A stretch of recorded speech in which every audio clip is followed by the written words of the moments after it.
s'est passé dans les formels, l'Organisation pour le développement de l'artisanat africain ODEVA s'ouvre dorénavant au public togolais d'une façon officielle.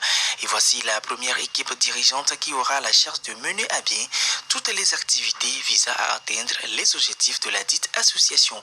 11 membres au total, ils ont été élus à l'issue d'une assemblée générale constitutive tenue ce 22 juin 2023 à Lomé pour une durée de 3 ans renouvelable, bien sûr après adoption des tests fondamentaux de l'association. Mission principale, fédérer les artisans de tous les pays de la sous-région ouest-africaine, en commençant par ceux du Togo, ce qui passe par un cahier de charges bien consistant dont la mise en œuvre réussie sera basée sur 2 points clés. L'innovation d'un côté. Il y a trop de déjà-vu. Les sculptures, par exemple, c'est toujours les mêmes motifs. Quand vous prenez, par exemple, ceux qui font les perles ou bien le pagne, c'est toujours les mêmes choses.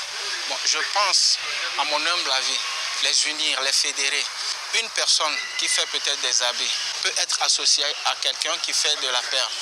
Et ensemble, créer quelque chose de nouveau. Parce qu'à chaque fois, quand il y a du déjà vu, ça fatigue aussi les acheteurs. Donc, c'est de se partager les matières premières, les idées pour arriver à quelque chose auquel on n'a jamais eu accès.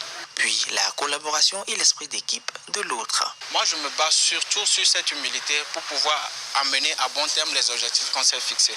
Et rendre ceux qui sont autour de moi plus proches au fait. Faire d'eux des amis, ne pas les voir seulement comme des gens du bureau, non. S'il y a des choses que je veux faire, je communique avec eux, on se partage les idées et puis on adopte ensemble. C'est dans ce sens que je pense que le truc peut avancer. Avec une trentaine de membres, cette association dédiée aux artisans est la branche Togo sur le plan africain de l'ODEVA, mère créée en Côte d'Ivoire.